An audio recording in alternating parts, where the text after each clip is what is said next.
છોટાઉદેપુર નગરની એક શાળાના નરાધમ શિક્ષક દ્વારા શાળાની ધોરણ 9ની વિદ્યાર્થીની સાથે શારીરિક અડપલા કર્યાની ઘટના સામે આવી। છોટાઉદેપુર નગરની એક શાળાના નરાધમ શિક્ષક દ્વારા શાળાની ધોરણ 9ની વિદ્યાર્થીની સાથે શારીરિક અડપલા કર્યાની ઘટના સામે આવી છે।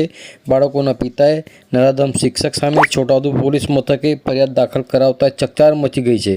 છોટાઉદેપુર નગરની એક શાળાના 51 વર્ષીય શિક્ષક દ્વારા શાળાની એક બાળકી સાથે શારીરિક અડપલા કર્યાની જિલ્લાને શર્મસાર કરતી ઘટના સામે આવી છે। છોટાઉદેપુર નગરના એક શિક્ષક દ્વારા ગત 25 નવેમ્બરના રોજ બપોરના 3:30 વાગ્યે શાળાના આધેડ વયના નરાધમ શિક્ષક સંજય પારેખ દ્વારા ધોરણ 9માં અભ્યાસ કરતી એક વિદ્યાર્થીનીને શાળાના પગથિયા પર બોલાવવામાં આવી હતી, જ્યાં નરાધમ શિક્ષક સંજય પારેખ દ્વારા બાળકી પાસે બીભત્સ માંગણી કરવામાં આવી હતી। બાળકીએ ના પાડતા શિક્ષકે બાળકી સાથે શારીરિક અડપલા કર્યા હતા, જેને લઈને બાળકી ડઘાઈ ગઈ હતી। ત્યારે શાળાના નરાધમ શિક્ષક સંજય પારેખ દ્વારા બાળકીને જો તું ના પાડીશ તો તારા ફોટો હોસ્ટેલમાં મોકલી આપવાની ધમકી પણ આપવામાં આવી હતી, જેથી બાળકીએ હોસ્ટેલની મેડમ સાથે વાત કરવાનું કહેતા શાળાના સ્ટાફ દ્વારા વાત કરવા દેવા નહીં હતી, જેથી બાળકી હોસ્ટેલ જતી રહી હતી, જ્યાં જઈને શાળાના વોર્ડનને જાણ કરતા વોર્ડન દ્વારા બાળકીના વાલીને જાણ કરીને બાળકીના વાલીએ છોટાઉદેપુર પોલીસ મથકે નરાધમ શિક્ષક સંજય પારેખ સામે છેડતી તેમજ એટ્રોસિટી એક્ટ હેઠળનો ગુનો દાખલ કરી શિક્ષકને પકડવાની કાર્યવાહી હાથ ધરી છે। છોટાઉદેપુરની શાળાના શિક્ષક દ્વારા અગાઉ પણ 2 વખત આવી રીતે છેડતી કરવામાં આવી હોવાનું બાળકીએ જણાવ્યું હતું।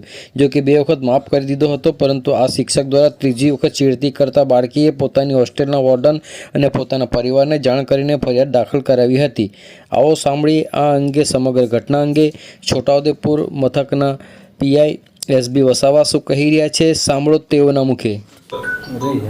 આજરોજ છોટાઉદેપુર પોલીસ સ્ટેશનમાં એક સ્કૂલમાં અભ્યાસ કરતી વિદ્યાર્થીની જેની ઉંમર છે 13 વર્ષની, એના જે સ્કૂલમાં અભ્યાસ કરે છે એ સ્કૂલના ટીચર છે, એમની જો બાળકી ઉપર એમને બીભત્સ માંગણી કરેલ, છોકરીએ ના પાડતા એમની જોડે શારીરિક અડપલા કરેલ તે બાબતની ફરિયાદ આવતા આજરોજ ફરિયાદ નોંધી લઈ દાખલ કરવામાં આવેલ છે।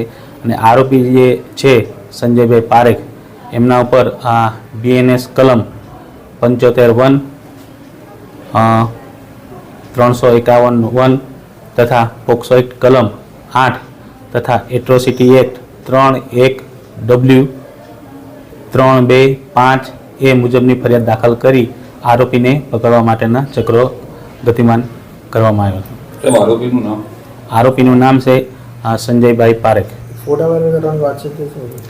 હા, એ જો તું મને કિસ કરવા નહીં દે તો હું તારા ફોટા વાયરલ કરીશ એવી એમને બાળકીને ધમકી આપેલ।